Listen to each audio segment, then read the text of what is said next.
Бүгүн 19 февраль күнгө шейшемби Super.kg порталынын соңку кабар бөлүмүндөгү күн ичинде эң көп окулган кабарлар топтому менен тааныштырабыз.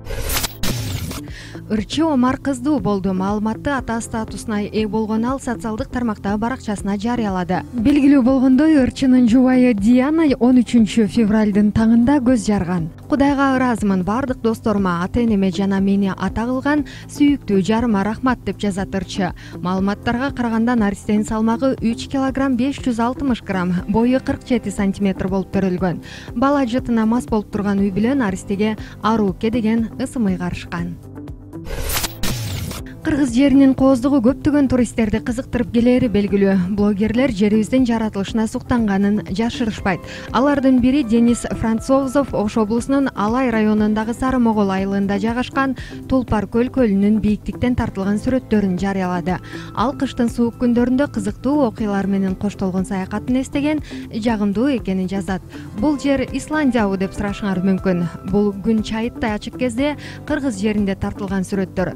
Көпчүлүк туристтер Ленин чокусуна чыгып бара жатканда ушундай кооздукту көзгө илбей өткөндөй. Дронду бийик учурган сайын кызыктуу ракурстар көрүндү. Болбосо мындай табигый кооздукту байкамак эмесмин деп жазат блогер.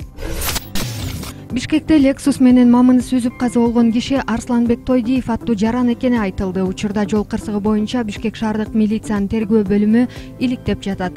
Азырынча мекеменин басма сөз кызматы каза болгон адам Тойдиев экенин төгүнгө чыгарып же ырастай элек. 2018-жылдын январь айында интернетке чет өлкөдөн унаа ташып келип иштеген Арсланбек Тойдиевдин атынан делген кат жарыяланган. Ал катта Тойдиев кокустуктан же болбосо кыйноого кабылып каза болсо, күнөөлүүлөрдү ИИМдин жетекчилигинен издөө керектигин белгилеген. Ошол убакта Орусиядан уурдалган 45тен ашык унаанын Кыргыз мамлекетинен табылышына министрдин орун басары Данияр Абдыкаровдун жана анын кол алдындагылардын катыштыгы бар деген маалыматы жарыяланган. Айта кетсек, 17 февраль күнү эртең мененки саат 8-де Бишкектеги Ден Сяопин жана Фуч көчөлөрүнүн кесилишинде Lexus унаасы жол боюндагы мамыны сүзүп, айдоочу кырсык болгон жерде каза болуп калган. Ал эми жанында бараткан стилист Асель Мамбеткалиева кырсыктан жаракат алып, оор абалда ооруканада жатат. Азыр болсо биздин каналга жазылууну унутпаңыз.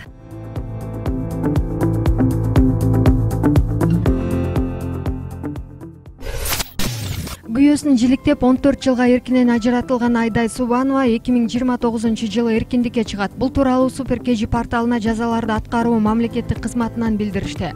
Эске салсак, 2015-жылы 14-августта Бишкектин 5-Кичи районунда таштанды челектеринин биринен эркек адамдын дене бөлүктөрү, кесилген колдору жана буттары табылган. Анын эртеси өлтүрүлгөн адамдын башы Фучик көчөсүнөн чемоданга салынган. Денесинин дагы бир бөлүгү борбордогу чайканалардын биринин жанынан табылган. Тергөөнүн жүрүшүндө кылмышка шектүү катары маркумдун аялы кармалып, ал кылмышты мойнуна алган.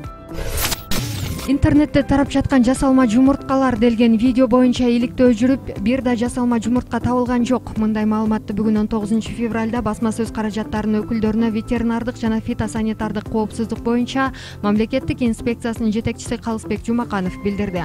Анын айтымында, интернетте тараган жумурткалар Ошко, Ысык Көл облусунан алынып келген. Мындан сырткары УКМКнын кызматкерлери видеону тараткан Урматбек аттуу Ош шаарынын тургунун да табышкан.